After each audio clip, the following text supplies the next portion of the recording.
Hello everyone, we're going to read Man on the Moon today. This is Bob. Perhaps you've heard of people talking of him. You may know him better as the Man on the Moon.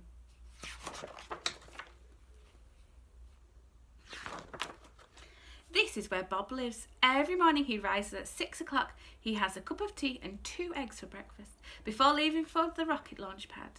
On the way he stops to buy a newspaper and some chocolate toffees.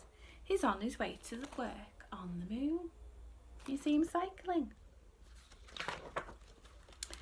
By 8 o'clock, Bob arrives at the launch pad, changes into his special Man on the Moon suit and boards his fantastic rocket ship.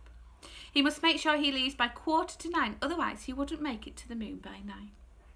On the way, he reads the newspaper and does the crossword. Bob starts work. His job as Man on the Moon is very important. He has to keep the moon clean and tidy. Quite often, astronauts drop sweet packets and cans. Some people say that aliens are responsible for much of the rubbish, but Bob knows that's not true. There's no such thing as aliens. By 12:30, it's time to eat. Bob goes to his rocket ship to fetch his lunchbox. This usually contains 2 sandwiches, either cheese or peanut butter, an apple and some chocolate-covered nuts. Sometimes he meets his friends for a picnic. His 2 best friends are Billy, the man on the Mars, and Sam, the man on Saturn. And they talk about the stars and tell jokes. After lunch, tourist ships start arriving from Earth. It's part of Bob's job to entertain them and give them something to photograph. So he does somersaults, handstands, and especially high moon jumps. Sometimes he performs for as long as 2 hours and is left quite out of puff. Occasionally, the tourist spaceships will land on the moon.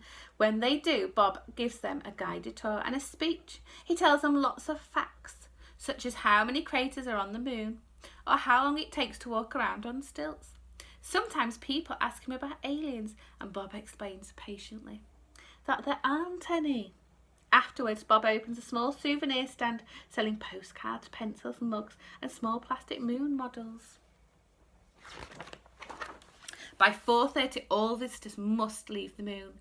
Bob looks around to see that everyone has left. He checks inside any big craters in case anyone has fallen in.